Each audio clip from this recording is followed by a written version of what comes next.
Matrix arithmetic. So this is arithmetic with matrices, just like our regular arithmetic is with numbers. So in regular arithmetic we have addition, and in matrix arithmetic we have addition where we're adding matrices.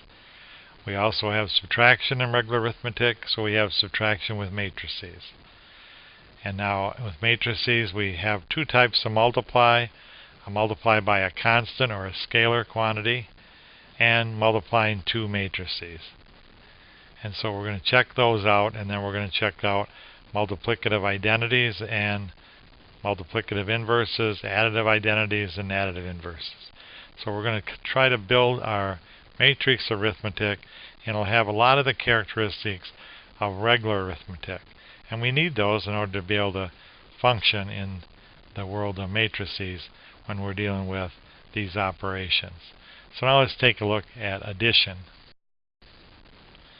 Addition, if we add the matrix A, B, C, D, and we call this a 2 by 2 matrix, to another 2 by 2 matrix, E, F, G, H, then how do we add them? Well, this is kind of intuitive. We add the A to the E, the B to the F, the C to the G, and the D to the H, just as you'd kind of expect. So in the example, it'd be 3 plus a negative 1 is 2. Negative 2 plus 4 is 2. 1 plus 7 is 8. And 5 plus a negative 2 is 3. That's pretty intuitive. Subtraction is the same way. You just subtract A, subtract E, B, subtract F, C, subtract G, D, subtract H. And then with an actual numerical example, it'd be negative 3, subtract 2 is a negative 5. 5 subtract a negative 4 is 9. 1 subtract 3 is a negative 2. And a negative 2 subtract 2 is a negative 4. That's pretty intuitive. If everything stays like this, we'll be in good shape.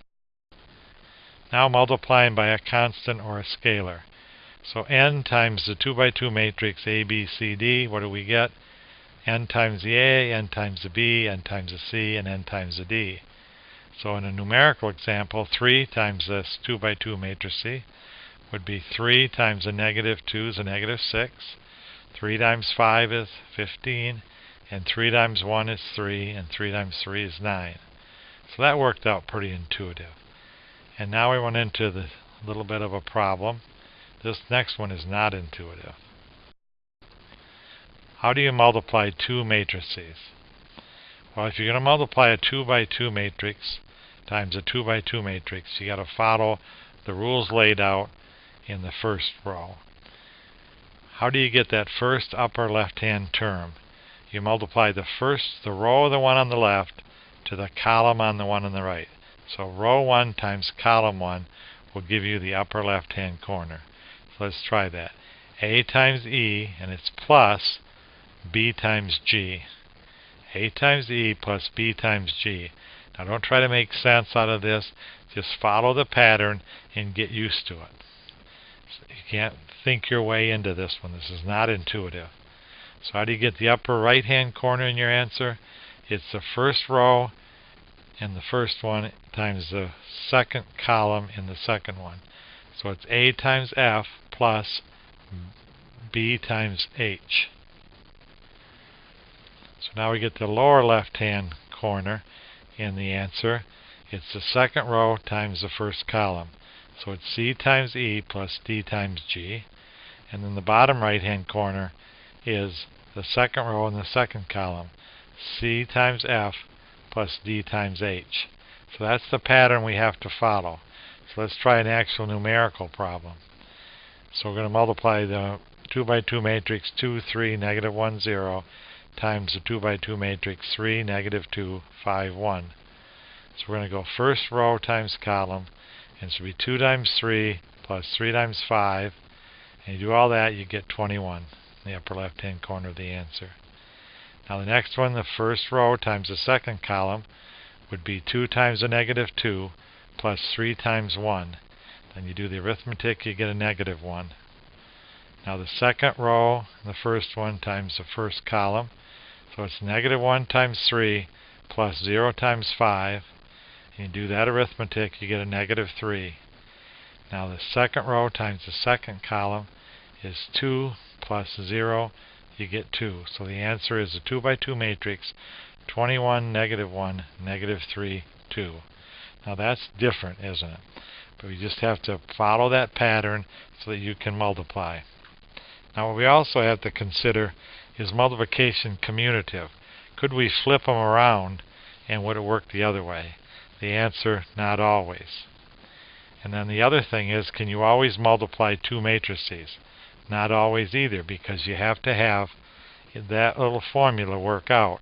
So it has to have the right balance of rows and columns.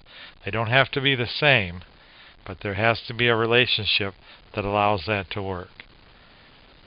And so we're going to run into some problems with multiplication, but we'll get through those, and it's very useful.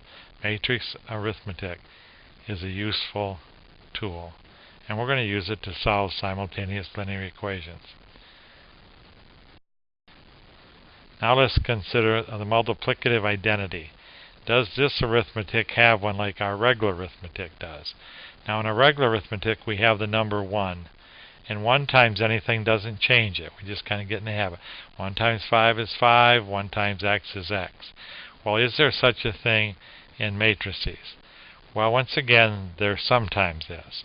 So what we're looking at is just 2 by 2s, and there always is for 2 by 2s. So we're going to kind of stay in that world just as our model for other situations. But in this world, the matrix multiplicative identity for matrices is 1, 0, 0, 1. So let's try it on the general 2 by 2 matrix A, B, C, D. So once again, we got in that habit. Row 1, column 1. 1 times A plus 0 times C. You combine all those, you get A. So it didn't change the upper left-hand corner. Now let's try the upper right-hand corner. Row 1 times column 2. 1 times B is B plus 0 times D. You do that arithmetic, you get B. The second row times the first column. 0 times A is A plus 1 times C is C. No, 0 times A is 0 plus 1 times C is C. So we're going to, when we do the arithmetic, we're going to get C. Now the next one, second row times second column. 0 times B is 0 plus 1 times D is D. So we're going to get a D. So it didn't change it, did it? Now let's go down and try that with numbers. Okay, we're going to go first row times first column. So 1 times 2 is 2 plus 0 times 5 is 0. So we're going to end up with a 2. And the row 1 times column 2, 1 times a -3 plus 0 times 1, we're going to get a -3. And then the second row, first column, 0 times 2 is 0, 1 times 5 is 5, so we get a 5. And then the second row, second column, 0 times a -1 is 0, and 1 times 1 is 1, so we're going to end up with a 1. So 1, 0, 0, 1 is a matrix 1, or a multiplicative identity for matrices.